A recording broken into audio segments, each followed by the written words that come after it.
Ecuador's coast is one of the most remarkable places on Earth, but much of the science needed to protect it didn't exist in Spanish, until now.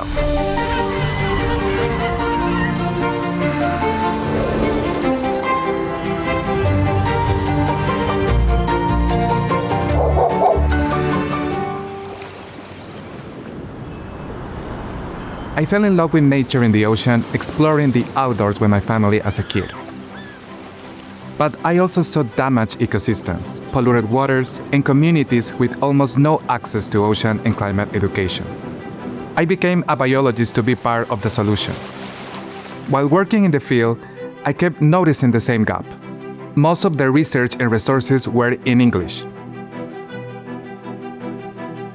I realized the lack of education available in Spanish was limiting opportunities in marine science across Latin America. That's why, in 2023, my colleagues and I founded Academia del Océano, one of the first ocean education centers in Ecuador, taught entirely in Spanish. Mi pasión es la tecnología y crear espacios educativos, ya tanto presenciales como virtuales. In San Jacinto, university students and young professionals get hands-on science education, in the classroom and in the field. Courses cover marine biology, ocean conservation, citizen science, and the global goals. Y aquí pueden ir viendo sobre el ODS 14 porque es importante. We also host volunteer programs where participants take part in mangrove reforestation, cleaning beaches, and releasing turtle hatchlings. Que hay una persona como yo que trabaja en el área de turismo, es muy importante estos programas y espacios. Nosotros hablamos sobre turismo responsable, conservación, desecho y temas de plástico, y esto lo aprendí aquí en este programa de Academia del Océano. But we knew a single center on one stretch of the coast wasn't enough. So we turned to technology, using virtual education to reach students wherever they are. Ella ganó más puntos, ella tendrá el helado.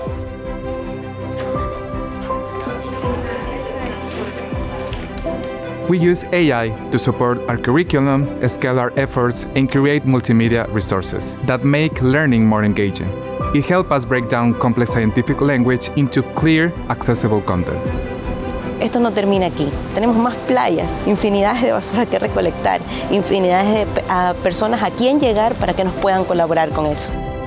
I'm making ocean education accessible, so everyone can play a role in protecting our planet. I'm Generation 17.